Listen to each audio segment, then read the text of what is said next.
Wednesday night notification crew, are you here? I see Parker Beck. I'm guessing that's got to be the family of Mr. Ryan Beck, of our guest this evening, who I'm very excited to have on here. Good evening, everybody. It's Wednesday night. Welcome to the stream. How you guys doing?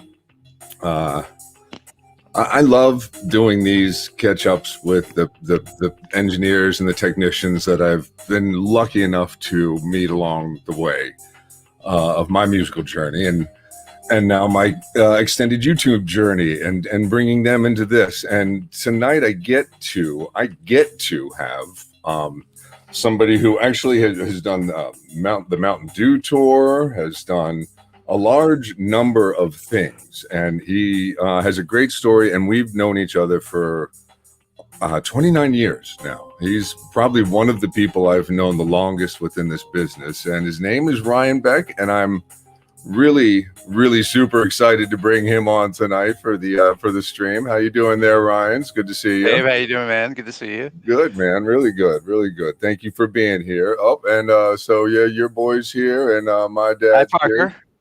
And we got a family affair going on here. Parker Holmes, jolly good fellow. Oh, that's awesome. Jeff Everhart's here. What's up, Jeff?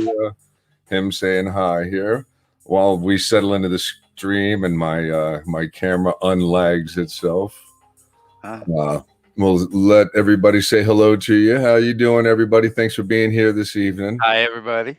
This is episode number 7. Wow, right? I can't believe it. This has been almost 2 months. Hey, Boyets is here. What's up, Boyets? What's up, man? Fellow local bassist and good dude. Gail's here. Gail, I was just telling Ryan.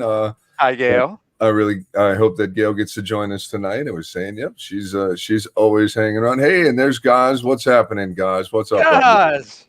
Thank you guys all for joining us tonight. I know a few of you here know Ryan.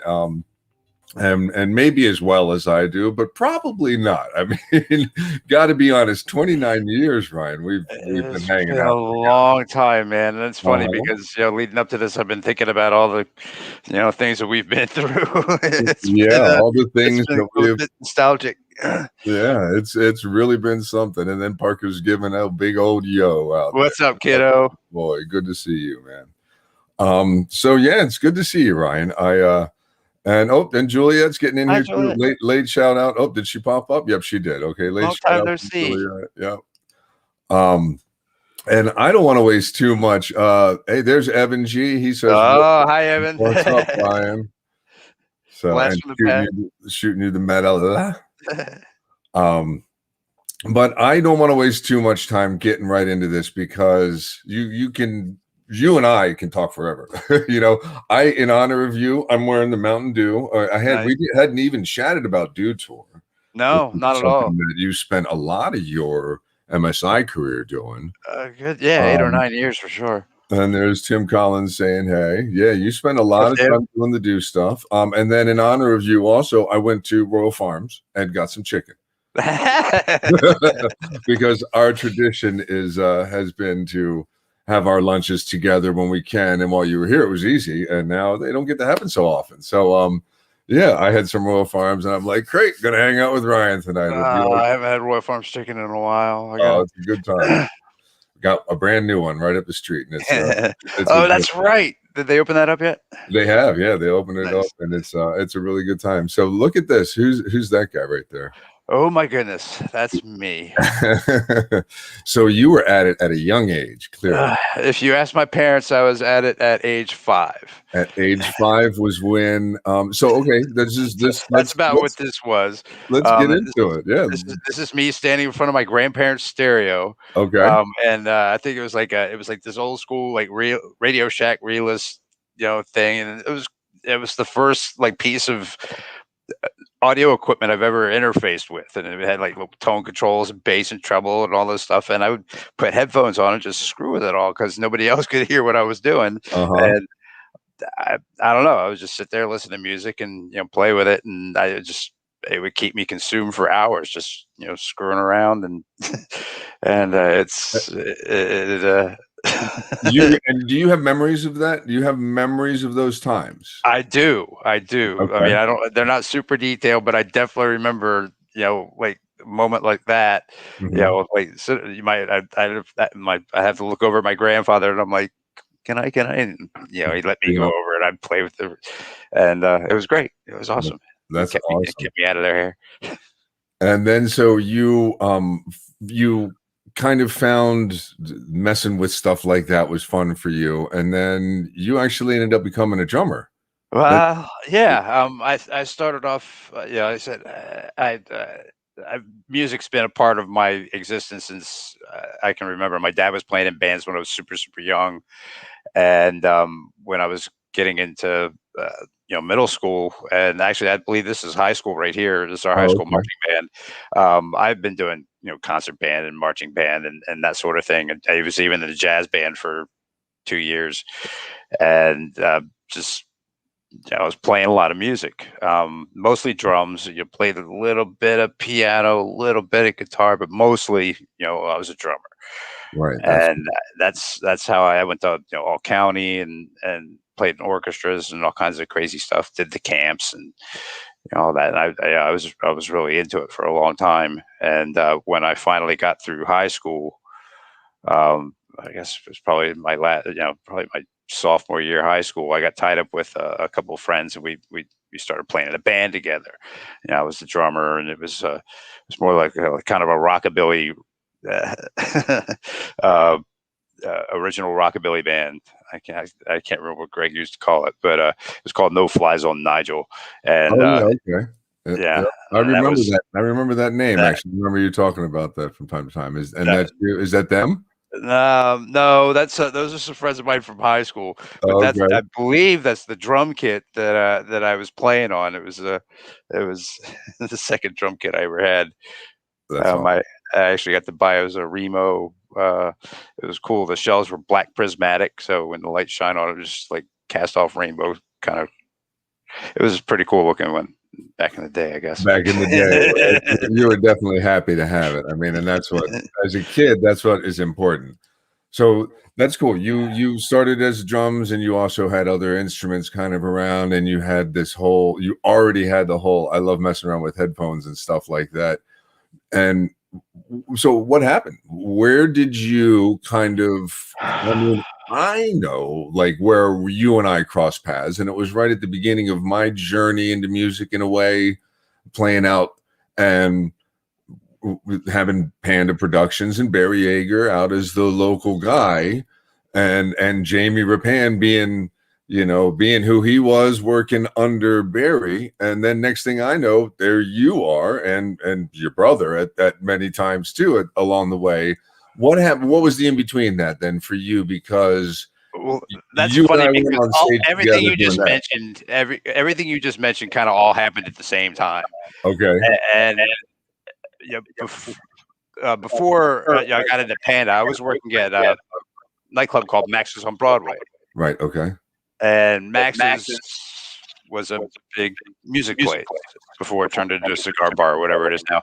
Yep. Remember that. And there was all kinds of uh, national acts and or regional acts, whatever you want to call it, that came through there, and it was my first club gig that I ever had. I was playing bands. I had played in the club and befriended the sound guy there, and I was looking for work, and they asked me if I wanted to come in and start doing stuff, and that's kind of where I started was at that club at Max's, and just it was mixing the local bands and also national acts.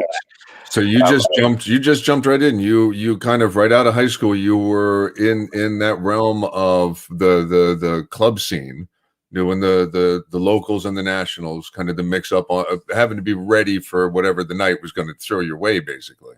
There was a little bit of dabbling. I dabbled through high school. I was in theater production Okay, in high right. school, So I was and thinking there must have been a transitional kind so of I've actually doing system installs in high school. They had like little after school programs and whatnot, and they were putting in this new sound system. And it was like this. PV mixer with the built-in power amps, and I can't even remember what the model number was, but they had it, set it up. We built this thing to put it in a cabinet, and they had us running wire through conduit to to tie to the stage boxes and the speaker outputs and all that stuff. It was crazy. I was doing it, 15, 16 years old. That's right. Yeah, as a teenager, you're already kind of running that stuff. So it's in your blood at that point. So you're working the nightclub scene and having to troubleshoot stuff, and then the rush of rock and roll and nationals and all that. I mean, that club had a bunch of the alternative popular bands for the time come through. The 90s had like, hey, the Tommy McGee band's here. What's happening, man? There he is. Says hello there. What's up, fellas? What's up, man? Thanks for tuning in. The Tripping Daisy was one of the bands that I remember kind of crossing paths with you on. At that point, I was in the Average Joes. We were playing covers and originals, so we could kind of get in on wherever we wanted at that time. Yeah, and that's how we ended up crossing paths was at that venue. And then just go ahead, tell me what happened then at that point. Well, right about that time, Max's on Broadway was closing, at least as far as the music venue, and I didn't have anything lined up. I was delivering pizzas. And we were doing the last show. It was a New Year's Eve show or day after New Year's, and you guys were actually playing. And Jamie was mixing sound for you guys, and he had heard the Tripping Daisy show that you talked about. And he was like, "Man, what are you doing after this is all over?" I'm like, "Nothing, man. I don't even know where to go." And he literally grabbed me by my collar, pulled me out of my chair. He's like, sat me down with Barry from Panda Productions. Hi, Barry. Shout out to Barry. Yes, and then from there, he connected me to the local scene, which got me in touch with all kinds of guys like Average Joes and Laughing Colors, Dave and Corey and all those Jimmy's guys. Chicken Shack, Kelly Bell Band, all these guys. It's it's been a lot of fun. I wound up touring with a band called Once Hush. Right. That was probably the one band that I got my feet wet with, as far as getting around on the road and Right. So that was kind of like a transition for you, because then you were already kind of dealing with production and in-house aspects as a club guy. Mm-hmm. But to go on tour and then have to kind of deal with people that were you in that role, and then also do the band thing. You're putting tools in your belt and you're saying, okay, I got to do this, I got to do that, but I also got to be able to still stay focused enough to mix the band at the end of the day. More or less, right? You're driving them around doing the local band scene and then trying to keep them happy as a band. How long did that last for you? It lasted for a long time. I was dealing in the local scene for almost 8 or 9 years before I actually came onto Maryland Sound. Right. Okay. And so then that was early 2000s when you jumped into the MSI scene, right? I want to say that was 2004. Okay. Yeah, 2004 sounds right. And then it all kind of then it was like everything you learned at that point, you put it into one area and then said, all right, what am I going to do here? Well, it was a complete 180 in what I was used to doing. Right. Because most of the first 8 or 9 years of my life, I was mixing, and I was setting it up and building it and doing all that stuff, but I was mixing. When I came into Maryland Sound, it was much more system oriented and design oriented, and real heavy into the gear and what it could do and how to apply it. Right. And that was You brought a family member along on I forgot to say that. Yeah. My brother, who joined forces or joined the dark side several years after I did, but he also had his little tenure through Panda Productions. Yep. He did that whole run, and he helped us out through that, and then he jumped into the nightclub stuff. He was running a club called Fletcher's for a long time, which is a little, I guess you call it punk rock club or whatever you could call it in a day. And and him and I have always kind of had our connections cross paths with pretty much everybody we worked with. Anybody that's worked with one of us knows who both of us are. Right. It's always been kind of crazy the way we've been kind of keep that alive. And the best. There you are. We're always there to take care of each other if we need work. That's got to be cool to have your brother in the industry, like and kind of rolling along in a parallel path. It's fantastic for me because I have somebody to talk to, and it's our conversations are unlike anything I can have with anybody else in the world. Right. We can talk about like the most ridiculous technical crap, and it means the world to us, but it doesn't mean shit to anybody else. Where are you guys here? I see the wall is signed. There's a star on the room. This has got to be a green room. We're backstage at a club in California. I can't remember the name of it off the top of my head, but it was right around the time when we were changing the guard. Because Mickey was working with Chris Bode. First of all, my brother moved, played through MSI, and he moved on and became Josh Groban's front of house engineer, and has been for pretty much all of it for God, it's 15 years now. Something like that. Yeah. After Mickey, we're old. He came on board and was right on that tour within a short amount of time, if I remember right. Yeah, well, it was funny because you and him are the only reason I ever even considered coming to Maryland Sound. It was you guys that were like, "Hey, man, come on in, check it out, guys." You guys Maryland in the name. What could be bad about it? Come join us, and then the rest is history. Yeah, so there you guys. I got Mickey sending me pictures from the what was it, the Gravity Games at the time, and he's got like Perry Farrell up there on stage, and they're rocking out. And he's like standing on the side. He's like, "Oh man, that's really cool." I was like, "All right, I'll come check it out." And then I got my ass handed to me for about the first 3 months I was there, because it was learning a whole new game that I hadn't really been prepared for. Touring is one thing, PA systems and sound companies are a completely different thing. Yeah. There's a lot more detail, a lot more work that goes into working for a PA company, and the show is mostly relying on you at that point. You're the one that's got to keep everything alive. Yeah, exactly. Speaking of PA, that's a killer looking shot right there. Yeah, that's the Pink Floyd tribute band that I work for, is Several Species. So that's right. So you guys, hey, there's Mike Loon is here to say, hey, what's up, Mike? And we got Boomer in the house. What's up, Boomer? How you doing? All these blasts from the past. So you managed to actually do some really cool stuff with them while you were at Maryland Sound too. You got to work some quad scene, like you got to do the throwback to kind of take the Maryland Sound application to Pink Floyd, which was to surround the stadium with speakers. You were then able to do that with Several Species, a tribute band to Pink Floyd, and really have some fun. Tell me what that was like for you. Because that was kind of all, while you're doing all this other stuff, you're also helping them build their scene. Well, one of the other clubs that I used to work for was called the Record Theater, and it was one of my favorite places to be at. It was a great time to work there, and I met these guys, the Several Species guys, at this club.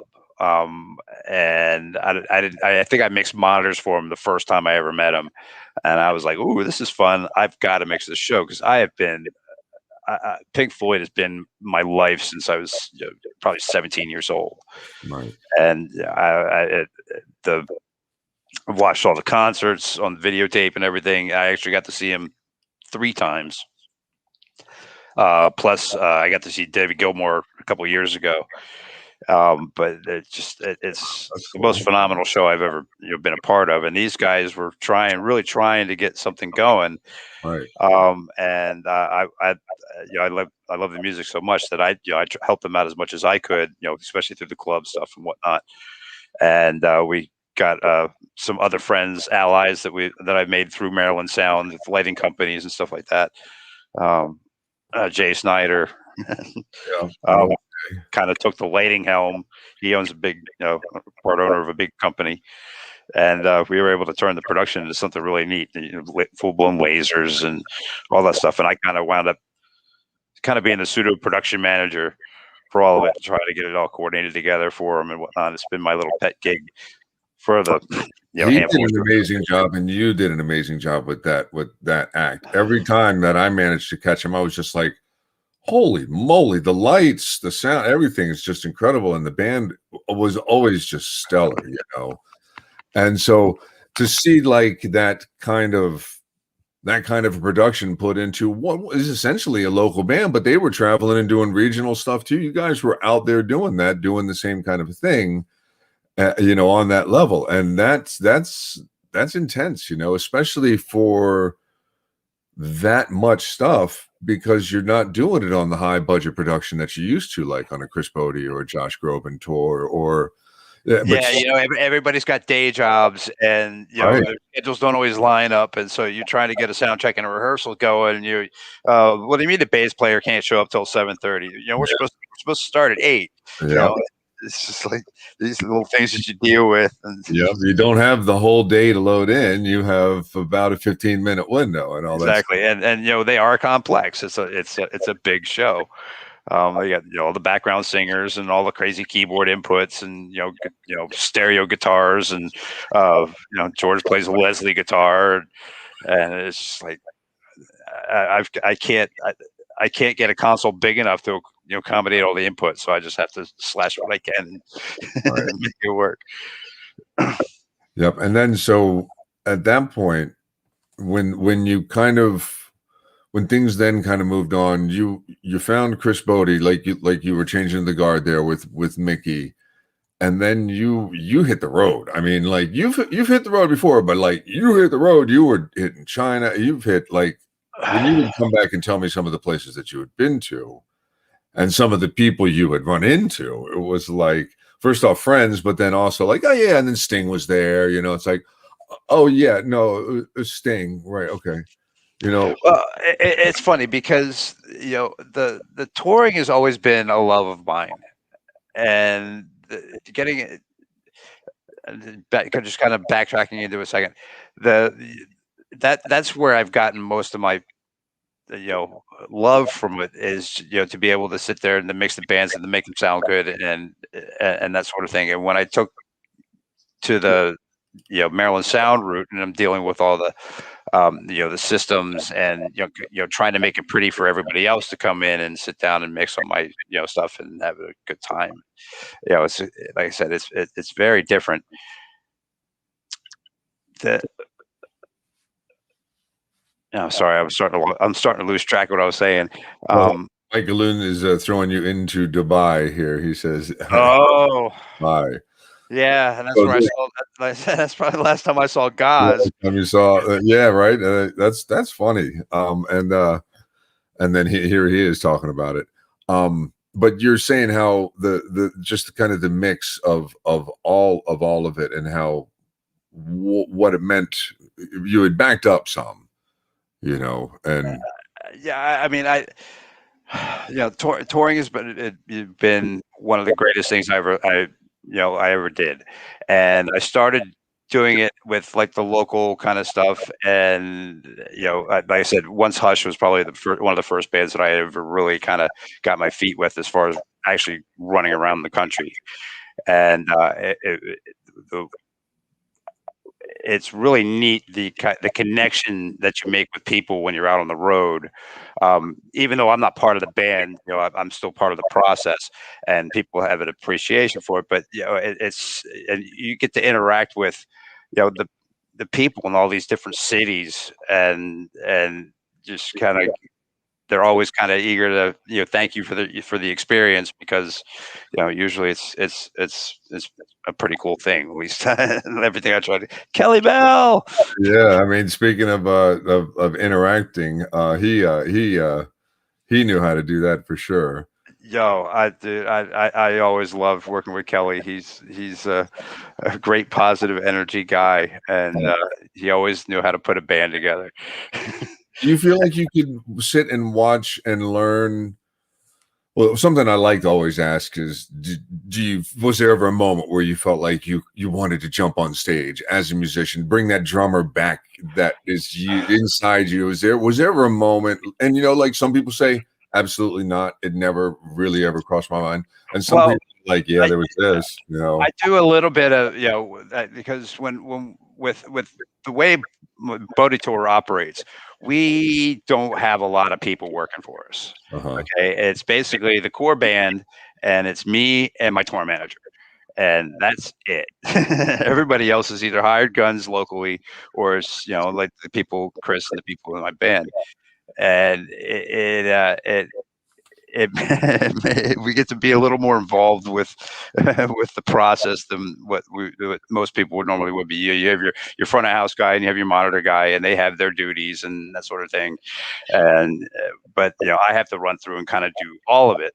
Even though I might have somebody else driving the show on monitor board, I still have to go through and do the sound checks for both. And it's it's a bit of an interesting process compared to what you've been able to jump up on drums and play like at least sound check stuff. I'll hit them.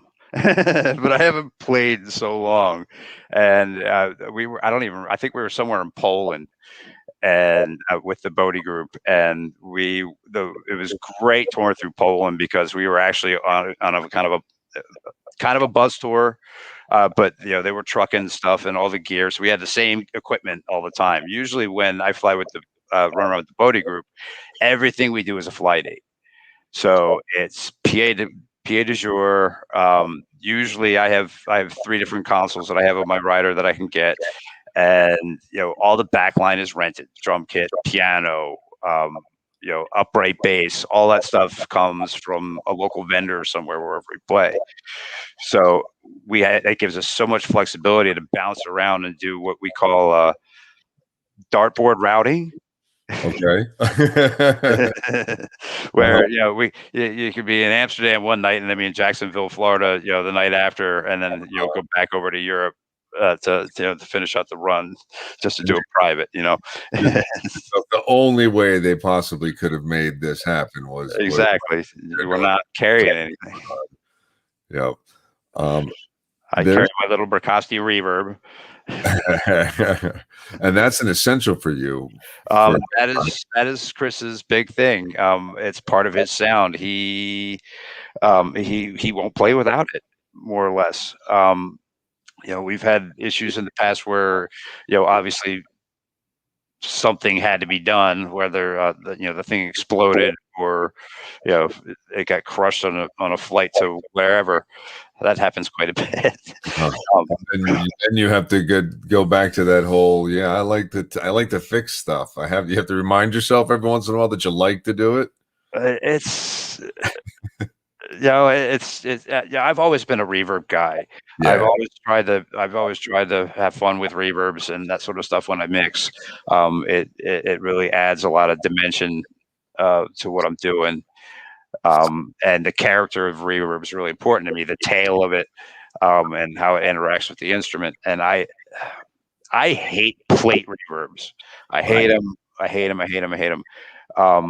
Until this Bricasti unit came along. I never used them. I would always go to halls or rooms or that sort of thing. Everybody, Lexicon came close. They have a really nice ambience algorithm that's really nice. But as far as their actual plates, I've just never really dug the tail. And this thing is unbelievable. It's my favorite reverb on the planet. It works for everything. So you don't mind putting the care into what it takes in order to get it running, because it's like, I want this. I want Yeah, this. He exactly. wants I have a this. backup sitting in a cardboard box with a shipping label on it. So if something were to happen, I just got to make a phone call. Say, all right, I need one out here quick. Right. Yeah. Well, that's good. I mean, so it's in a sense, it's your instrument for him. It's he has his instrument, and it's your way of making sure that his instrument kind of comes through. It's his signature tone almost for him. At this point, then, I mean, and that's how you are treating it. That's what you're looking at it like. It all centers around that. Once that is, once that has been established, and his horn and the reverb and the blends and everything feels good in the room, everything else comes second. And that's as it should be. He's a. Is he in there? Yeah, I'm slowly kicking it over to myself. I was gonna say this isn't quite the There he room. is. Yeah, there you go. That's That's us in Red Rocks, yeah. and amazing place. Apologize for all my screenshots there in the background while I show you my Yeah, desktop. But it's yeah, too bad what that's you can't see is that we're actually playing with a full symphony orchestra there. all behind you. Yeah, I see the pianist, and who's that there? With is that somebody with a guitar? Or I can't see it. and there's somebody down there in front of him. But so you basically anywhere you are, healthy dose of this particular reverb, and it puts him in the feeling that he needs. It gives him that. It's all about the space. And it's really interesting because one thing I've learned a lot about Chris over the years is how he's real respectful of the touch of the instrument, Right. and it's not. It's very much how you play it, how you blow into it, how much pressure put it against your face. It all determines the character and the style of your sound and your ability. And he's really the man's a machine. I've known trumpet players all my life. In high school, my music teacher in high school, Mr. Bull, was a jazz trumpet player. He was teaching school and playing at jazz clubs at night. And I always had an appreciation for him being able to hit those like really high crazy notes on the trumpet. It kind of blew me away, and I got big into music, Earth, Wind and Fire, and all these bands that are power, all these bands that are centered around horns, and it was a big thing for me. I loved it, and it all kind of vanished in the wind after a time. And like I said, I kind of played through the MSI saga of my life, and once this opportunity presented itself, it was something I couldn't say no to, and I feel bad because I almost feel like I kind of robbed my brother of the gig because, like I said, he was bouncing forth between Josh and Chris, and trying to gain a little consistency. I guess I kind of won favor and kind of ran with it. Yeah, well, I mean, that's the nice, like I said from the beginning, it's got to be interesting having your brother out there in the business, but at the same time, hey, he's probably going to be a little more forgiving in a situation or something like that. Yeah, if what had gone down happened to anybody else, there would have been an all-out war. I was fortunate that my brother was, A, understanding, B, he had a long run with this guy, and it was a good run, but it was nice to actually kind of change the pace up. And he's changed the band up so much just since I've been on board in the last 6 years, whatever it's been. He's not replacing, but there's always new members coming around. People go, people come, and we've got a bunch of guys, old school veterans. Even our drummer is from Baltimore, by the way. Oh, really? Yeah, he lives out West Baltimore. Lee Pearson. Yeah, he kind of came in right about the same time that I started on full time, and it was funny because I grew up being a drummer, and I had a lot of friends. Dennis Chambers is real close to a local guy. I know a bunch. Knew him, a bunch of other people that were associated with him. We traveled in the same circles, but I had no idea who this guy was. Huh. Never heard of him. Never knew his name until I met him at the airport on his way to his first Chris Bode gig.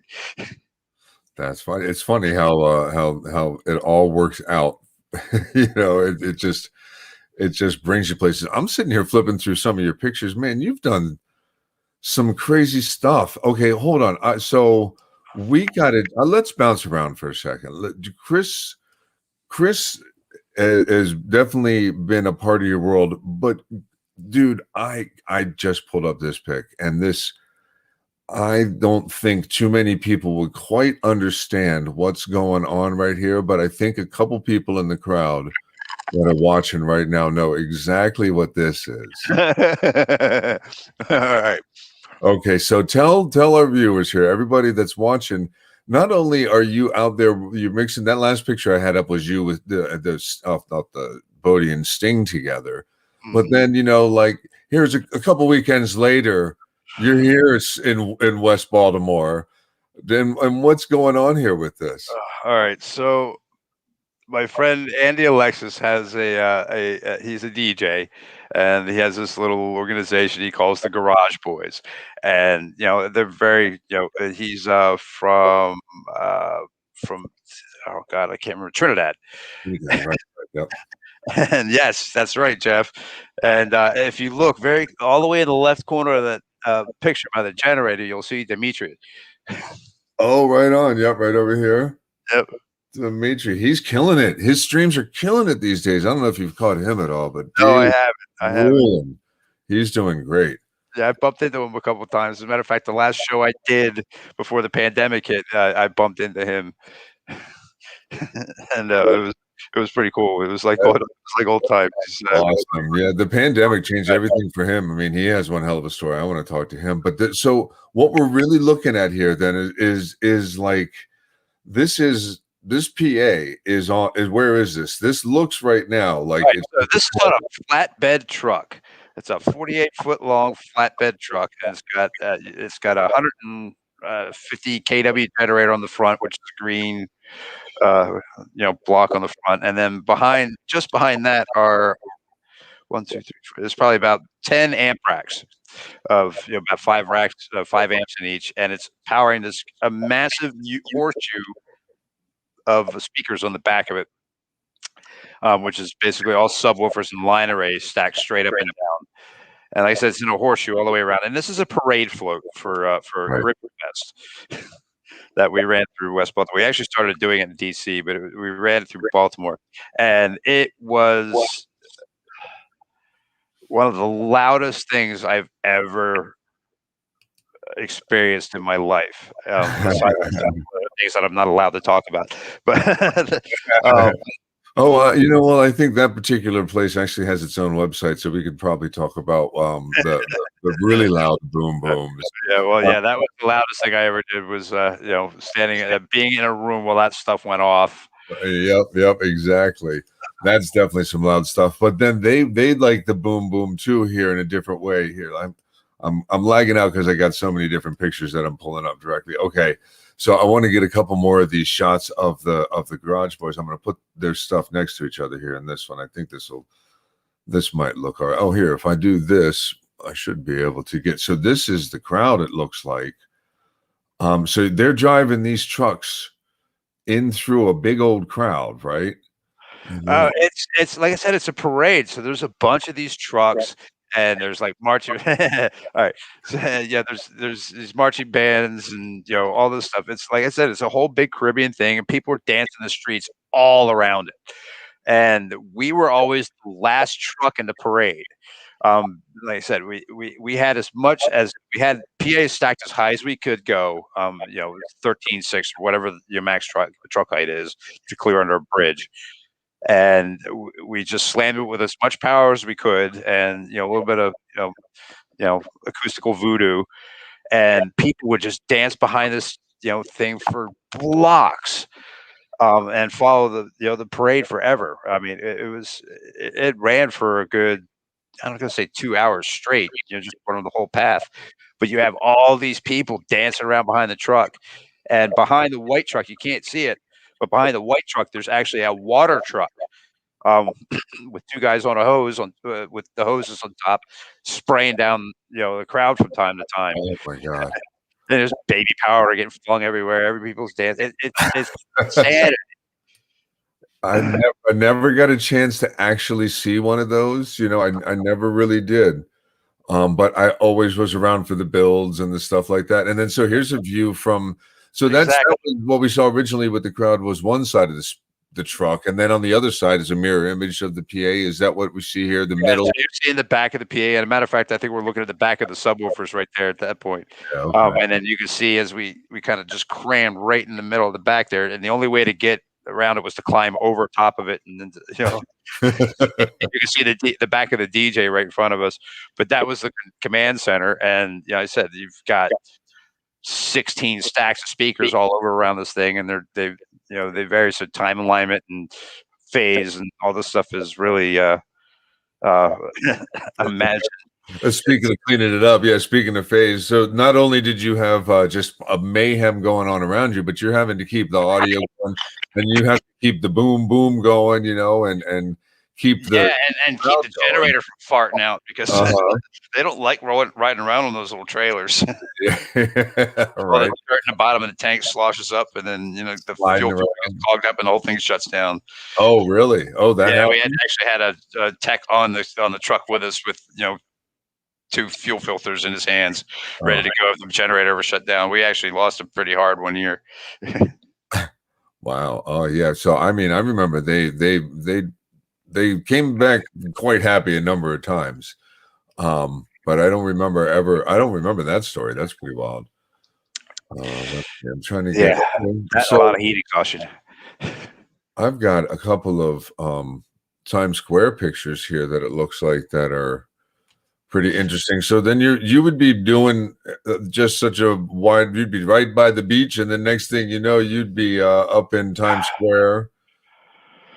Times Square. What's the tool set? What's the difference between doing something like honestly, that? I don't know how it happened. I have no clue. I wasn't even with the company that long. I think I was maybe a year before I got shipped out on my first one, and I was a Pro Tools operator on the first one doing playback. Okay. And so I kind of was helping with the setup, and kind of saw how things were going, and I'm like, man, this kind of sucks. We should do this a little bit differently. And after another year, the guy who was originally doing it wasn't doing it anymore. And Paul Tucci, you remember Paul? Oh yeah, I remember Paul. Right. Yeah. Okay. He was. It was actually he was going to. Yeah. See, I got to have my football when I'm working. So there's your console, but you're mixing in front of house and watching football. Huh? Well, obviously there wasn't a show going on at the time. I was kind of waiting for interfacing with like TV trucks and that sort of thing at the time, but I had the opportunity to sit there and watch some football. So even though it seems like, yeah, of course, and then you got the Ravens on the other side, and then even though it's a heated situation in Times Square, well, maybe a freezing cold situation, but I think you can actually see it snowing through the window. The windows, yeah. So you still have these moments of downtime, and this is kind of how you keep your sanity when you're moving between, like the crazy part of the gig, and then the actual gig happening. So yeah, there's a lot of work involved, and what's crazy about events like that is there's a ton of pre-planning that goes into it, and then the execution is something that's completely different. Sometimes you don't get to see the people who are executing your plan till the day you start, so they're not as hip to what's going on as what you are, and it can be frustrating sometimes, trying to get them to understand, okay, this is how we're going to do it, and this is how fast we need to do it. And we're dealing with IATSE at the same time, union members and stuff like that who don't work for us. They work for the state or the union or whatever, and even that they have important parts in New Year's. There are equipment drivers and there are man lift operators, and they're hanging stuff in the sky, wires and all that sort of thing for us. There's it's an amazing system of people pull that sort of thing off. And unfortunately, I had my well, no, fortunately, I had my ups and downs with it, and yeah, I did it for 13 years. So eventually, we kind of started to, things were starting to go good. We were actually, kind of and making the wheel better, and we got big into fiber optic systems at that point, which is how I got the gig in the first place. Um, the year that Bob wanted to implement the fiber optic systems for New York was one of the first years that I actually got into it, and I was basically just handed the stuff. And it's like, here, figure it out. Oh, And right. I'm like, Okay. and I kind of did, and it was, just hooking everything together and figuring out audio paths and that sort of thing, and it became really cool to me. I was like, all right, this Right. is it's pretty neat, and I You have wound a vested interest in it now that you kind of had figured out, hey, we should do it this way, and he's like, yeah, go for it, and you're like, yeah. oh, okay, cool. Well, we could do it this way, then I'll do it like this and that, and it made you kind of So ultimately, we were able to handle 256 channels of audio input with remote head amp control over a fiber optic loop, and it wasn't anything anybody was really doing before, and Paul wasn't really comfortable with that sort of thing, and I kind of wound up taking over the project at that point. And I'd had it ever since. I had it for, I said, almost 13 years, and I wound up mixing the show and all of it. And there's been a lot of pretty savvy acts that come through there, with the Lady Gagas and the Taylor Swifts and the Justin Biebers and all that. It's no Max's on Broadway at that point. No, it's not. It's not a gig downtown at a club. You're doing something that's being broadcast to millions of people, and you're interfacing with trucks, and you're doing so much behind the scenes. And when people are watching from their homes, they're thinking to themselves, this is all just kind of happening. Yeah, I mean, nobody knows who we are unless something screws up. Right. I mean, that's kind of how our job works. If you don't know we're there, that we're doing our job. We could thank Mariah Carey for first year I did not do Times Square. By the way. She had to go and do something like that. That was ridiculous. That was so funny because actually when that happened, I was my first season with Chris Bode at we do a long residency, like 28 straight nights at the Blue Note in New York City. Right. It's 56 shows in 28 nights. And so it's my first New Year's Eve with Chris. And I'm like, all right, this is kind of cool. I'm sitting there mixing the show. I got a glass of champagne ready to go for midnight. And then all of a sudden my phone starts pluming smoke. Like, oh my God, what's going on? Are you there? What is all this? I was everything was coming in so fast and so quickly. I couldn't respond to anybody, and I actually had to turn to Facebook. I was like, look, I'm not there. I have no idea what's going on. Please stop messaging me. I'll let you know as soon as I find out. Yeah, I remember that. That was I believe that I was like asleep on the sofa, and then I'd kind of come to like, oh right, it's I got it. What's she bitching about? What is okay? All right, hold on. And then it was the same thing with me. My phone like just lit up, and then here I am, brand new year, up all night. Happy New Year! Thanks, Mariah.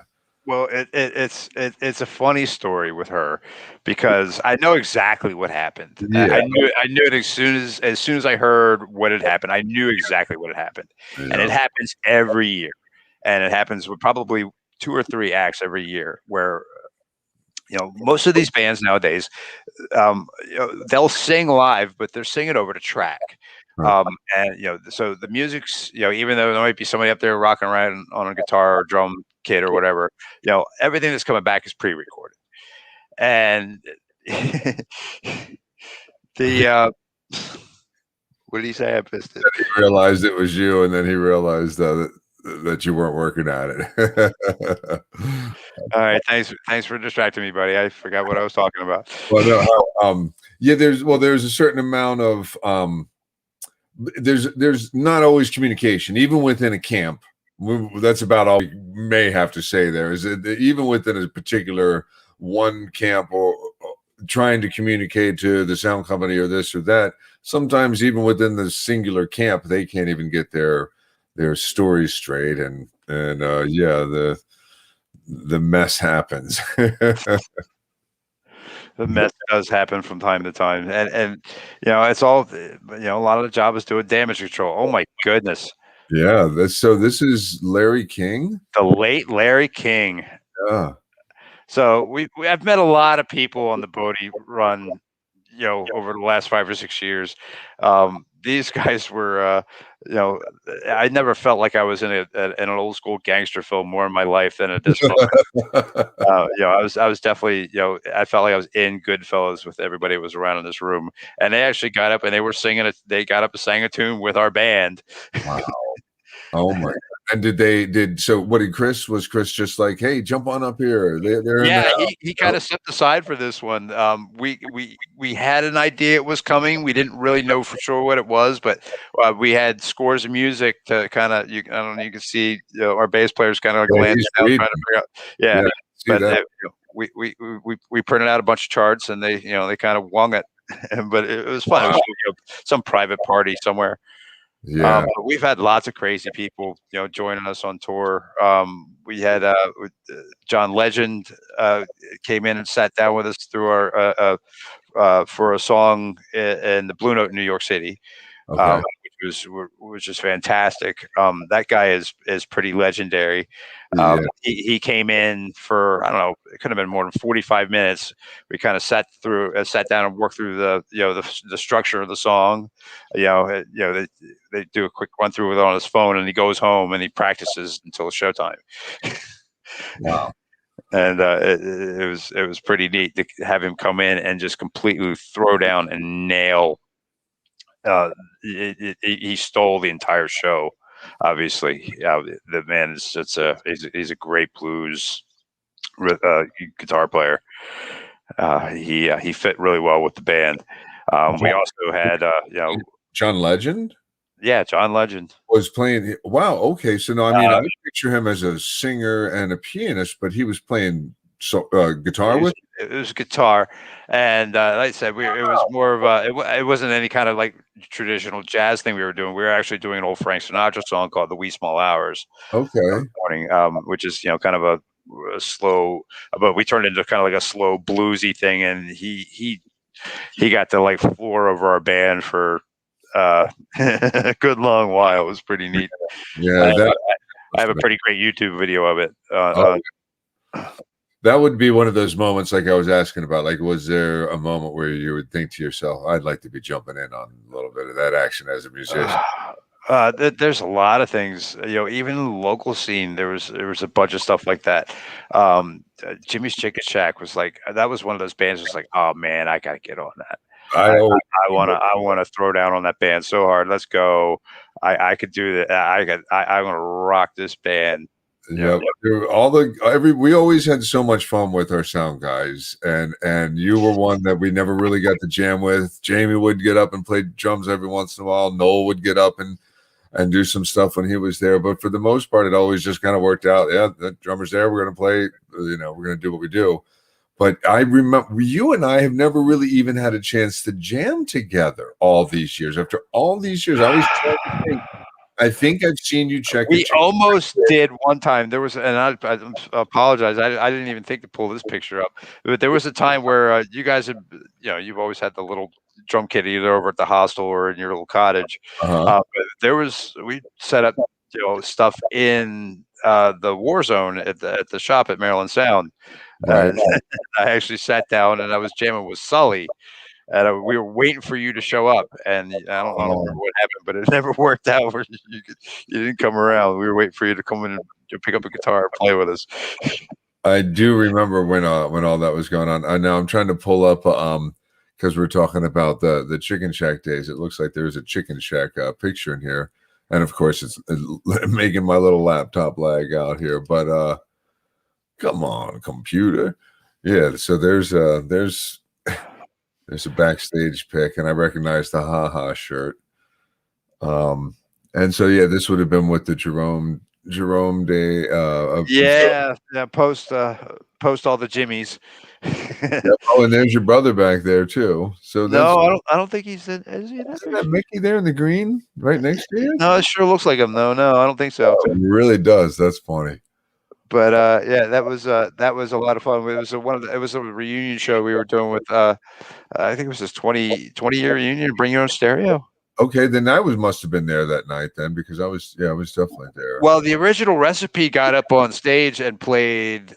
You Yeah, played, and that the was original Recipe was there and played. I think the last 3 or 4 songs of the night, and it yeah, was. yeah, that was a fun night. Wasn't Jamie was even mixing that night if I remember correctly. What or were you mixing that night? I was mixing that night, and it was crazy because I had Tom Lore Algie sitting with me in the Right, booth, you were mixing that night. Okay, right, and and he's screaming at me, "Panda guitars, Panda guitars!" like Bring it's back not Slim a when they're studio. flowing. I'm like, okay, man, I got you. It was not a He's studio. like, We're doing this. you're my new favorite lifestyle guy ever. Sorry. Really? He said that to you?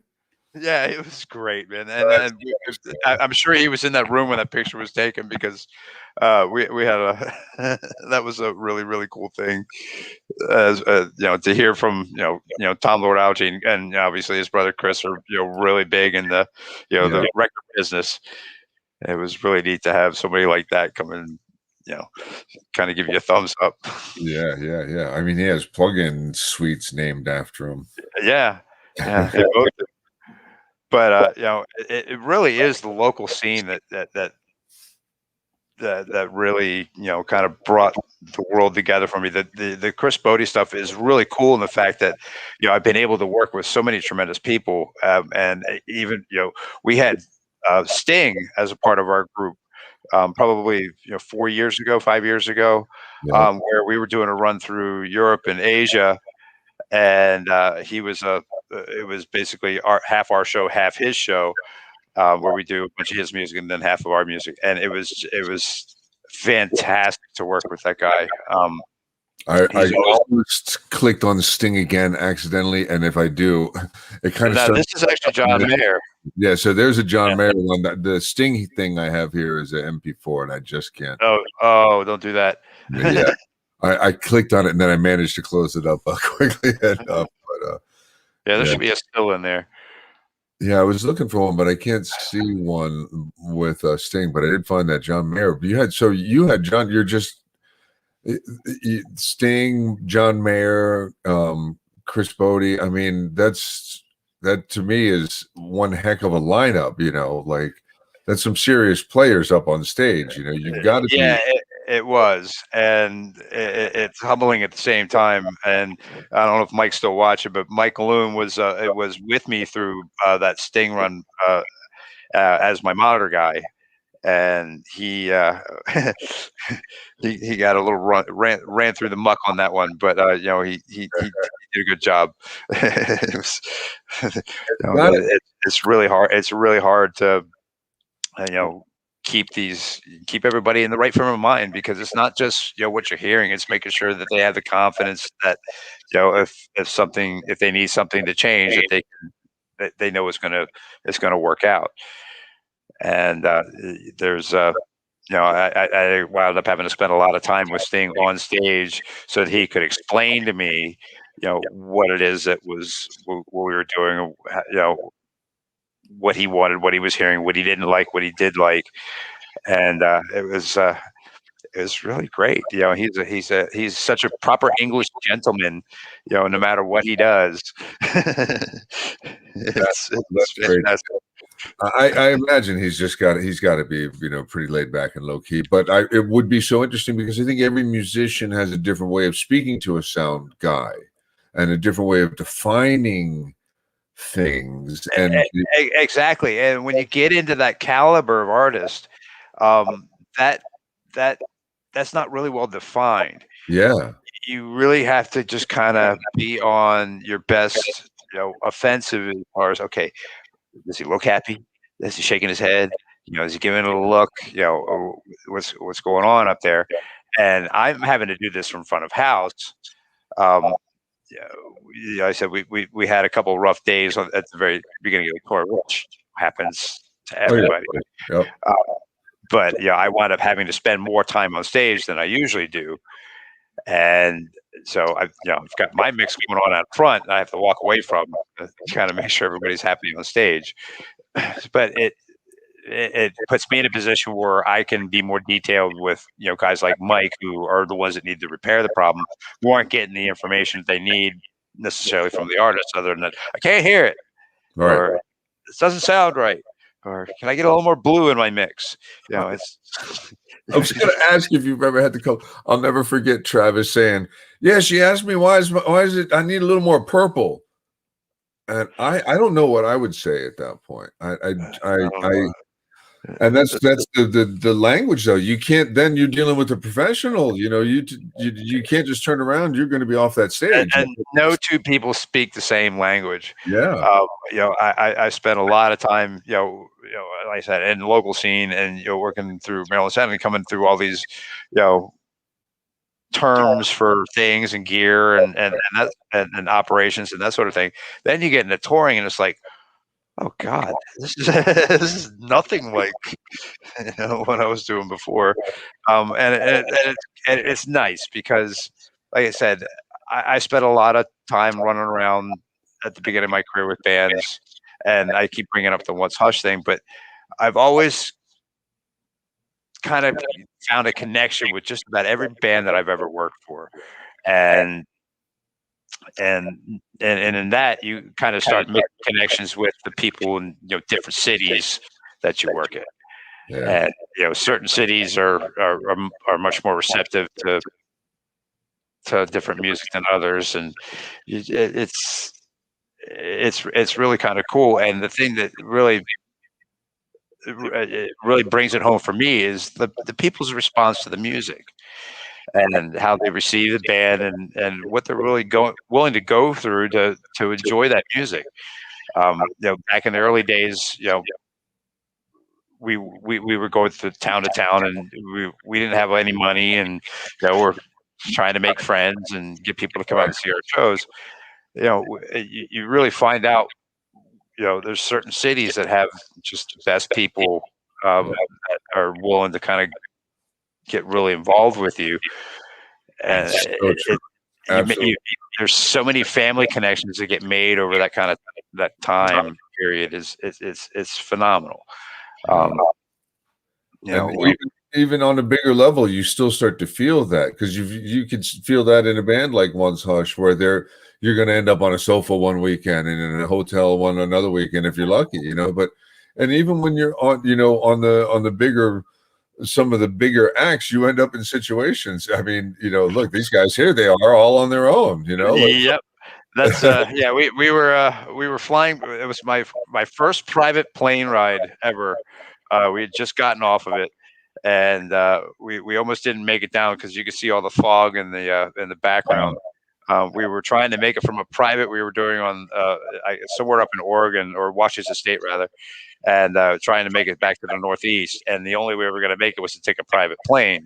So it was nice. I was actually on a private plane for I've been on it twice now, but that was the first time I'd ever been on one, and it was it's pretty fantastic stuff, I have to say. Yeah. Oh yeah. Yeah. Being you ever want to feel like a rock star, that's the way to do it. Yeah, the private plane thing. Oh gosh, sorry, keep hitting the wrong buttons in the wrong order. Yeah, the private plane thing is amazing. You have no idea that there's some people that are how they manage to travel like that every day. It's like, good grief, what must that be well, like I said, I am on it. What obviously we're not doing anything right now because of the pandemic, and cheers to everybody who's been struggling along with me in these times. It's rough for everybody.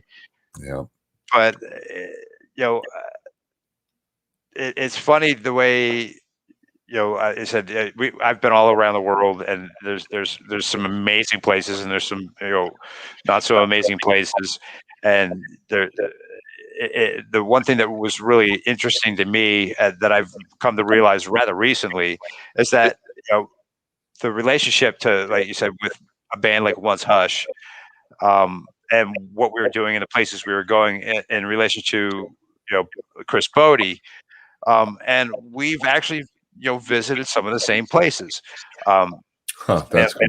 One of the cities that's always stood out to me, and it's always been a big part of me, is Charleston, South Carolina.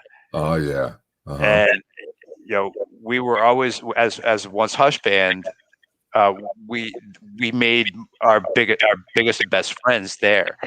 And they were always coming to our shows. They invite us to hang out, and they'd invite us to sleep at their houses. I mean, they were just, we were starving musicians at the time, or whatever you want to call it. And they were always there, and they're partying with us. And it was like I said, it was amazing part of my life to make those kind of family connections and that sort of thing. And then moving on through everything that happened through my career, and then I'm here with Chris again. We come back through Charleston, South Carolina, and the response, we do with Chris probably 250, 260 shows in a year. I mean, we do a lot of gigs, and the response that we get, sometimes we get young, energetic crowds. Sometimes we get old, kind of standoffish crowds. Hey, too loud. But Charleston was always one of those fantastic places that they're always full of energy and so much appreciation for music. Right. And they've always made us perform better because of everything they throw back at us. Because that's obviously you as a guitar player know that if you're not playing to somebody who's screaming back at you, there he is, there's the boss. Yeah. If you're not getting a little something back, it makes it a little difficult. Oh, stretching it a little too much there. But so yeah, it absolutely, and it's funny. It's amazing how there's certain towns that's really common. And here, let's read Martin's comment, and then we'll look at that picture here. Ryan gave me the best advice as a young sound engineer when I worked at MSI. He said to go cut my teeth at a bar. And that advice served me very well. Thanks, Ryan. There, Martin. How are you, brother? It is good to see you. Dude, long time, man. It's good to see you. It's been a long time since I've said hey to you, Martin. It's good to see you, man. And that is awesome that he remembers that. The nightclubs are where it's at. If you want to learn, and constantly on a regular basis, and get your teeth bashed in and your ears bleed and all that, the nightclub is the place for you. That's how I did it. That's where I started. And I mean, when I was working at Max's on Broadway, when I first got the gig, I didn't know what I was doing. I mean, yeah, there's a mixer, there's a microphone, I'm doing sound, but there's this whole other aspect to it, right. The monitor mixer and all this stuff, that I had to figure out. And I would go in hours ahead of time and sit there and with a graphic EQ and a microphone on stage, and just make things feed back, just so I could figure out which frequency sounded like what. I was basically ear training myself. That's great. Yeah. And it's, like I said, that's where I got most of my, at least my ear talents was in nightclubs, because every single night it's a different genre of music. It could be a metal one night, it could be R&B the next night, it could be comedy the next night. I mean, there's so many other things that you could be doing on a night to night basis there. And on a lot of these local bands where it's rock bands or metal bands or whatever, and they're only bringing you in, you got to sit there and try to drive two different consoles, and you're running back and forth. Oh, I need more of this in my monitor, and I have to leave front of house, jump over the front edge of the stage, climb up this tree house, change monitors for whoever. Yeah, you really start to figure out how to manage your time and how to coordinate what you're doing to make things efficient. All right, do I really need to be repatching this all the time? No, let's just make sure everything's nice and labeled, and we'll slide it around as needed. And and nowadays with all the digital consoles, it's you can kind of set things up in advance and be ready to go, instead of doing it on the fly with trying to mix your band on the first song, which is what we used to have to do back in the day. And then at the end of the day, after it's all Oh, done, you're ready for. So is that in the plane as well? that is that was like I said, I was on my first experience on a private jet, and I I'd be was very so. happy. It was funny. We actually had to we had to bring our own food, but they gave us the booze, and yeah, I was very happy to be done. And When it's all said and done, when the nightclub's closed, when the pavilions shut down, well, those who know me know that I like drinks on the plane. yes, you do like the drinks on the plane. That's right. You had your Facebook shots there for a little while. The Yeah, picture of the yeah. drinks on the plane. Anytime I can, especially the cross country or international flights, Yeah. it's the best way to to be on a plane. You got to do something to make the time go. Yeah. I haven't really, God, I haven't done a plane in a while now, obviously, but that was one of the things for me that had me stop. God, it figures every time I click on a picture, I start talking and then I end up lagging out. But I got speaking of some cross country touring stuff. I'm gonna pull up one more picture that we're gonna laugh over. But yeah, it's amazing how you need to have your moments when you're going through it all. You need to be able to say, you know what, today was a crazy day and it's been a crazy week. And when they're like that, yeah, sometimes I'm gonna allow myself to have a night of just saying, this is what we're gonna do. Why don't you guys all join me together in the back of the bus and let's have some drinks and talk about what happened. And Yeah. sometimes By talking, you mean the playing illegal playing cards for money. Yeah. yeah. Oh, That's what we used to do, right? yeah. There's Karen. Karen says, "Hey, Hi, Karen. hi, Karen. Good to see you guys." That's awesome. Hi, Karen. Hope you're doing really well, Karen. Love to your family. Um, and so there's always something, and this is here's one. Here's an always something right here. Oh dear. So this is one of my crowning achievements when I worked at Maryland Sound. Um, when I used to do the do tour, and we were pulling the sound systems around. We were doing all the competition courses, music stage venues, and all the ancillary stuff that comes along with it. And because of budget reasons, we had one tractor trailer to work. And Which for is those of you who don't know, and some of you who might be watching actually may, the max gross weight for a tractor trailer is 80,000 pounds, and each axle, or at least each double axle, which are the trailer axle and the drive axle, are 36,000 pounds each, and then the steer axles, I think, is 20. Um, but we managed to cram all this stuff into this truck, and I was able to load it in such a way that we not only one stayed within the gross weight, but we're able to manage the weight over each axle yeah. within about 1,000 pounds, I guess. That's the impressive part is the balancing. It's not just the fact that you managed to get all the weight in there, but the fact that each one of these axles right here is right. If they weren't at that point, they would be, if one was a little bit over one of those numbers right there, that would be a little bit of a problem all around. So that's not engineering. That's not drumming. That's not. That's experience and knowing your gear. Yeah. Um, which is a beautiful thing when you work for somebody who had like I said, Maryland Sound, their gear was consistent and you always knew what you were getting, and it was that you could figure out the weights and that sort of thing. And we've had our fair share of times through my history anyway where we've had trucks that have come through overweight. Oh, it's going to happen. I mean, it's just going to be the way it is. And then they stop you or they pull you over and you get another truck or you do what you got to do. They start learning you by your first name. Yeah. Thankfully, it wasn't mine. But anyway. Well, there's so much more science than just turning up a microphone and making it sound good. Um, when you're dealing with large scale projects like Times Square, like Pro Action Sports, like um, you know. Events on the National Mall. We were doing, a big thing for the what was the rally for sanity or fear? I can't remember. To restore sanity and fear. The rally to Yeah, restore sanity and fear. yeah, Yeah, and that was Colbert, right? Yep. Colbert.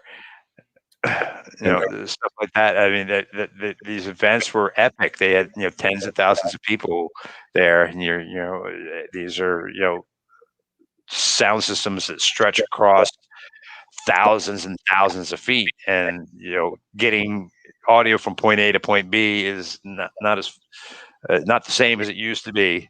right. And now that they have all these technologies like Cat 5 and Dante and fiber optic, and there's a whole new ability that exists that didn't exist when I was first doing this, and it's been really cool to be able to learn all of it as we've gone along through the time. Maryland Sound was nothing but a learning experience for me every single day, because it always seemed like we were reinventing the wheel to do something new every time, you know, and which was cool because it kept us on the cutting edge. Yeah, and having access to all the new gear coming in like that too, we'll end up doing that. When you have the newest and the best, and you haven't even figured out what you want to do with it yet necessarily, then how you're going to do it and how you're going to keep it safe and do all that kind of stuff. It's not the same as it's not the same as just putting up a couple of mics and telling the guys to blow, right? And just Right. here, go for it. But So that's the ultimate goal, is to be able to just make the guys that comfortable. And so the downtime, there's not much downtime for you when you're in that situation, I would imagine. Having new gear, having to then coordinate it, and then going out on the tours with the guys, in these kind of situations, it's always something different. Like you were saying, there's always something new. it is, and you and I have spent countless nights staying at the shop until 2, 3 o'clock in the morning trying to get gigs out the door, just because we're trying to do just that. We're trying to make sure that every I is dotted, every T is crossed, and everything is going to work when we roll it out the door. It's there's a lot of science to what we do, that goes just above and beyond, like I said, putting a mic in front of something and turning it up to a speaker. Right. The picture you have up now is actually pretty cool. What I when I started my whole sound thing, I was more of a recording guy than I was a live sound guy. Right. I actually had my own studio gear. I had a 16-track 1-inch reel-to-reel tape machine, and console and stuff like that. And I was actually doing little bits of recording and that sort of thing. And I was able to work on some of the local record, like Laughing Colors and a couple other local bands that I've been involved with. And I really enjoyed that. Live sound is where ultimately what my path ended up being. But looping back, I get to go into the studio from time to time to work on little special projects, and this one is really cool. This is Chris Bode on the right, and on the left is Doc Severinsen from the Tonight Show. Yeah. He was the The band Johnny leader. Carter. Yeah, Yeah. he was the band leader. He was the guy who, and it was he And was quite the guy. humorous. He was very funny when he would deliver. He didn't have to talk much, but when he did, he was Oh, funny. he was hysterical, and to this, in this experience, they were doing I guess a kind of a tribute documentary in the life of kind of thing for Doc Severinsen, and Chris had, agreed to come in and play a song with him in the studio and whatnot. But it was such an amazing time to actually see him. Chris has worked with everybody from Miles Davis to Frank Sinatra to Buddy Rich to all these amazing people, Andrea Bocelli. It just the diversity in people that he worked with is ridiculous. Yeah. And for this was a really really neat thing to see. Just him sitting down with one of his mentors, and actually Doc Severinsen is the reason why Chris Bode wears a suit on stage. He's like, no matter what you do through your entire career, no matter what you do, when you go on stage, make sure you wear a suit. Nice, very cool. That's awesome. So he does that as a little tribute to him, Yeah. and then it's kind of his own little thing in his own little way. Yeah, and that's kind of how sound can get too, like and guitar and music and whatever, like you learn. You go in the process, you find the people that mean the most to you, the Jamies, the Barrys, you soak in what you can, the Bob Goldsteins, the Todd Goldsteins that we all have looked I, up to and just I've tried to be as much of a sponge as I could be through the whole process. I absorbed a lot as I've moved through my career. The one thing that that has benefited me in my touring life, which is something I never really got to branch out into until about 6 years ago. Um, I always kind of tossed touring to the side, granted with relationships or what have you. There was, reasons I never really dove in. And when this Chris Bode opportunity came up and I realized the caliber of what I was dealing with and how much fun it actually is, um, you know, I, I, I never really thought I was ever going to get to tour. And this was an experience where I'm very thankful to my brother for actually handing it to me, and not so not so many words, but basically he's the one that was responsible for me having it, and it's basically been a dream come true. I said the musicianship, the people, the caliber, the family oriented lifestyle that comes around with this because everybody's looking out for each other, and I really I'm really blessed to have this band, and I hope to God we get out soon because this past year has been absolutely insane, and I need to get back out there and be with my boys. here's some more full circle. So you gave Martin a tip, and then here he also had the pleasure of one day later mixing monitors for Doc. And he switched him from the 441 to the M88. He says, super nerdy sound tidbit, but that was a fun moment. Good job, man. I always loved using M88s on horns. Yeah, that's a great mic. I mean, that it'll be one of those the guys that know about it. And I always hear certain people talk about it in this industry. M88s on trumpets and 421s on like bones and saxophones. Yeah. That was always the thing for me. So the secret sauce. So that's what I was just kind of saying is you kind of figure out your own kind of sauces, but you also learn how to make the soup from the people around you, the Jamies and the Bobs. And Oh, absolutely. I can't tell you how many tricks I've stolen from people, and try to make it my own as I go forward.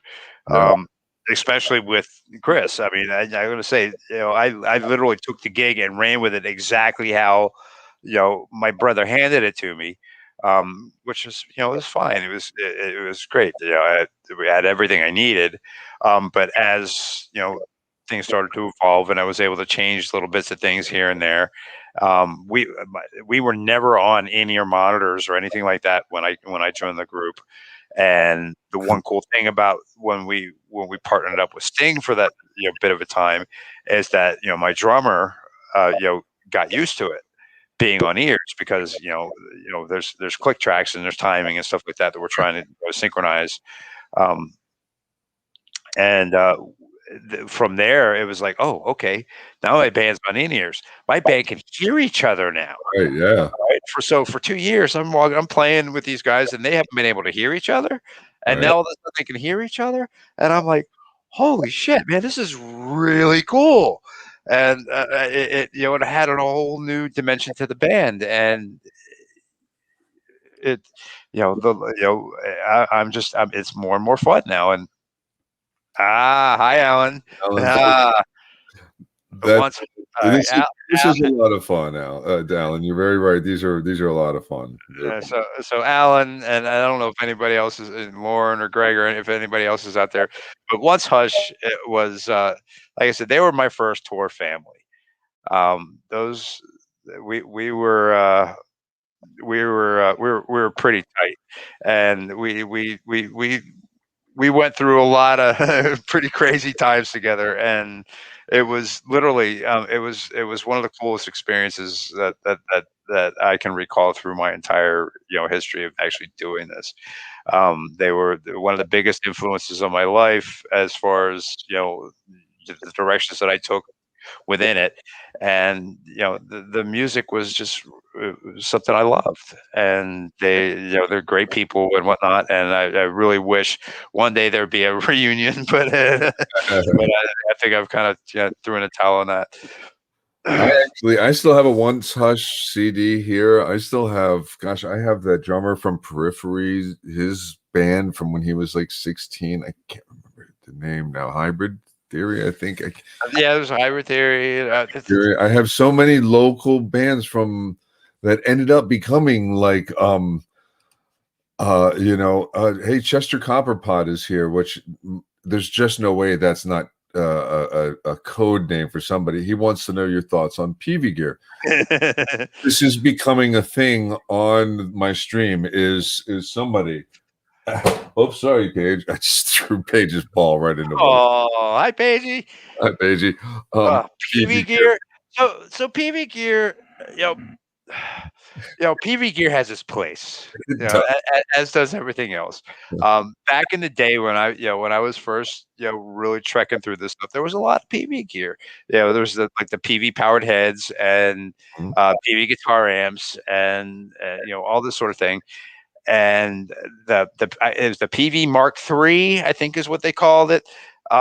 Which was it was a PV mixer, and some of them actually had power amps built into them, and they were fantastic. Like I said, the theater at my school had it, and they installed it, and it worked great. There's definitely it's a Swiss Army knife of audio stuff. They've actually made some pretty good guitar amps too, from what I've heard. I actually have one kind of laying behind me here that needs a power supply board. But it's they made some good ones. You just happen to not have one of them. well, I mean, power supplies go. When you're dealing with a 10-year-old guitar amp. Yeah, that's true. Well, they that is the way it is. But the whole pulling from the different sources and all of this and all of that. And it's not just audio either. For you, it's become what influence has being so close to Bob and watching the owner of a very successful sound company all these years. What kind of influence does that have on you? What does the band influence have on you? And then what I was going to say is that moment of watching the band, like you were just saying, kind of go through this discovery of hearing themselves more than they ever had. That's a learning moment too for you, and in that sense, there's moments where you, as the side guy for all of these people, you probably have learned something along the way just in those things that has nothing to do with mixing. No, I mean, obviously you figure out what works and what doesn't, and mixing is one thing. You can make things, and I mean, and what I found is that as long as most people can feel the energy of their show coming back to them, they're happy. Right. But there's a psychology that comes along with dealing with musicians, where it's more about confidence than it is about ability. And where a guy will look over at you and say, "Hey man, can you do this, or can you turn this up in my monitor?" And I won't even have my hand halfway across the console yet, and they'll look up at me and say, "All right, cool." Yeah. I'm like, "Oh, all right, well, I haven't touched anything yet, but I'm not going to tell you that everything's good. As long as you're happy, game on." You keep it going. And that's I swear that's the kind of stuff you can't teach. And that's why I love doing this, because everybody, I think it'll be great. One day I'm going to sit back and I'm going to watch all of these in a row. And there's going to be certain common themes, but there's also going to be the spice everybody likes. Right. And everybody kind of has their own thing, and there really is a point where it's just not about mixing. It's about the interaction. And that's the same thing with the band. You might, just like you said, confidence sometimes overconfidence, and the musicianship level can actually really Well, the overconfidence will get you killed. yeah, Um, to be able to be diplomatic in any situation is really where it becomes important as far as the psychology is concerned. Because if whether you fix the problem or not, as long as you step up and you make it a priority for the artist that you're working for, they're more inclined to be you know resort whatever they'll work with you on it. right, Um, yeah, whereas instead of sitting there screaming at you, dude, what the fuck's wrong? yeah, You don't want that happening to you in the middle of a show when you got 10, 20,000, 30,000 people sitting there. So you do everything you can to make sure that shit goes off. yeah. Yeah, no, and that's it is it can be anything. It could be the hotel room, not having I mean, you've been in that situation. You're not just Oh, I've been in that situation plenty. yeah, you But pretty good. I have one of the greatest tour managers on the planet. That's good. And luckily, anytime that's ever happened, it's usually resolved within an hour. Well, you've been in this situation too, where you know what it's like to have been the guy booking the hotel room and to get there and say, "Oh man, they screwed us, guys. I'm Oh sorry." yeah, and it happens to me all the time, and it even happened to me on the last trip I took. I was I booked a hotel and I was, I was a queen. I need a king size bed, Yeah, and whatever. And when I went to go check in, it's like, oh, we don't have any more kings left. We oversold. You got to do the double bed. I'm like, no, I'm not doing that. Total diva stuff at this point. But, but I was like, Frankie G says, "What's happening, guys? Local killer local guitar player Frankie G hanging. What's happening, brothers? what's up? Good to see you. I think you've done a few gigs with Frankie G. Oh man, I've done a lot of shows with everybody. Yes, you have. Like I said, I'm very blessed to have done it because every band that I've ever really like seriously gotten involved with on more than one, more than just the one-off stuff, has been a great, just a great relationship. Yep, and there's George Double G. Uh, What's happening, George? George is great. I love George. He's a guitar player for several species, Yep. and I actually his rig is kind of cool because he's got the mono cabinet, and then he's got it's Yamaha guitar. Leslie, what is it, George? Help me out here. I think it was a Yamaha, but it's got a spinning Spinning speaker in it, Uh-huh. and we use that with his cabinet. It makes some really cool some spatial stuff for their show. It's pretty neat. Yeah, that's they were very the sounds that they managed to get. They went for it. They really did. He could wrangle the cats. Yep, exactly. Multi-talented Ryan Beck. Well, dude, I've had a really good time. We've hit the hour and a half mark here, and so we'll probably start to wrap it up here, which means we'll continue chatting for a little while. All right. We'll have a goal in mind that that we'll wrap it up here soon. But I want to step back again just a little bit further. So, looking back through your career, are there moments from your childhood like we were looking? I can't pull up. Oh, George is saying, yeah, it's an he uses the Yamaha. I thought it was the Yamaha. Yeah. Yep. And so that's did you two mics on that? Is it a high? It's a left and right on the Okay. on the Leslie cabinet, and then just a mono mic on his on was it a Fender cab? I don't even remember. Sorry, George. It's been a while. That's awesome. And George plays a number of instruments within that set too, right? Yep. He plays lap steel and he plays acoustic guitar, and he's got quite the responsibility in that band.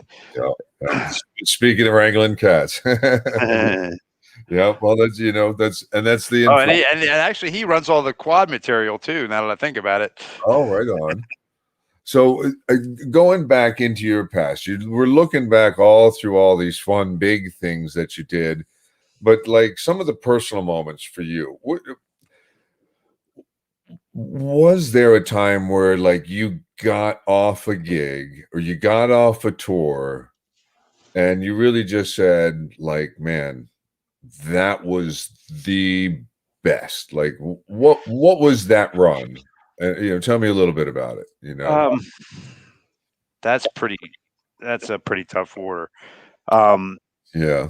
Oh, there's I been gotta a, get back there's to been a, there's been a couple. Um, I would have to say, the Sting show was probably one of my most I'm going to say stressful and most rewarding experiences in my entire career. It really humbled me because since Sting has been probably one of the uh, top three favorite artists of my life. It's like Pink Floyd, Sting, and there might even be Crash Test Dummies. I don't even know who the number three is. Mhm. Uh, but Mhm. and I've gotten to work with pretty much all of them, except for the actual Pink Floyd, and the several species thing is kind of like fills in the void for that. But and like I said, I probably have more fun. I probably had more fun with like Jimmy's Chicken Shack, and like I said, the several species bands than I have with anybody else. Yeah. Actually, probably two Skinny Jays. I don't know if you remember those guys. Yeah, I do. Yeah. Um, Pluto's a planet. yeah, I did. Oh, God, I did probably the last couple weeks of their tour and did their very last show at what was it? It was a club in New York. I can't remember the name Our ballroom or something like that. no, it was a BB King club. Oh, the BB King. Okay, right. And the, I said I love these guys for all of my life, and I finally got to sit down and mix these guys, and they're such a fantastic party band. I mean, it's Oh, amazing, man. a Yeah, party band, and that's what I always thought of Jimmy's. At least at the beginning of it, he got um, definitely a little more art driven as he went on. But the first record or two was just like completely off the wall, like yeah. yeah. Yeah. And and still today, probably one of my favorite artists all the time. I love Jimmy to death. Understood. Understand. Same thing for me. There's a personal bond there, of course, obviously, but so I love that you can feel that same satisfaction though from like how you just went from Sting to the two Skinny Jays. It- Yeah. And it can give you that same kind of satisfaction. But I mean, aside from their popularity and how they're received from other people, there's not much difference between Yeah. these people. I mean, some take it a little more seriously than others, and I will tell you that Sting takes his business very seriously. He if he's not happy with what you're doing, he will let you know. Mhm. Um, and it's all about what he wants. And and in situations where like I'm dealing with like the Jimmy's Chicken Shacks or the Kelly Bells or stuff like that, there's a whole lot more faith put into me to okay, just make it sound good. We don't care if the reverb time is Right. however long the reverb time is. But they'll know. The people come and talk to them. They say, "Oh, they'll tell them how good it is," and that's like I said, nobody really comes and talks to you directly. You always kind of hear it secondhand, whether Right. people like what you did or people didn't. And I've always been pretty fortunate that I've never really had a whole lot of people disappointed in what I do for them. Um, and I don't know. I don't know if it's just that my ear works that way, or if I'm just I'm good at that dealing with people in that way. But I've always been pretty. I don't think I've really ever been fired from any gig that I had. And also, I would add that you make the band sound like the band, and that's one of that's an essential thing for a good sound guy, and it's what can be the difference between a good sound guy and a great sound guy is even knowing that the sound guy's there. If the band is there and the crowd does not have to think about the sound guy, Mhm. and the band sounds like the band, the sound guy has done his job, and it's just like you were saying at the beginning. There's no glory for this. You're not standing on that stage for anybody No, else. and literally the only time that anybody's going to know that you exist is when something goes wrong. Always wrong. And Chris, God bless him. I love him to death. But if something goes wrong, Ryan's name's getting called out, and Mickey, my brother, he knows this all too well. And it could be nothing you did. It could just be it could have been a weird reflection off a wall, or it could have been the monitor guy touched the wrong knob or something. But you're the guy. You're the one, and you will get called out on it. And I'm like, sometimes it's okay. I don't mind because I usually get in, get out. I'm done pretty quick. Most problems I can identify and move through pretty darn quick. But if it's something catastrophic, it's not something you want to be. You don't want to be the center of attention of the show unless you're the center of attention of the show. I remember Elton John's tech said, he told me one time they were doing an outdoor show, and Elton says, is there anything we can do about this wind? And I mean, the tech, and Elton was dead serious, and it's an outdoor stage, and the tech was like, I'll work on it.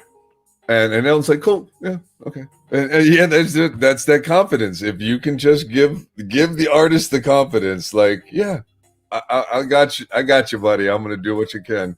Mm-hmm.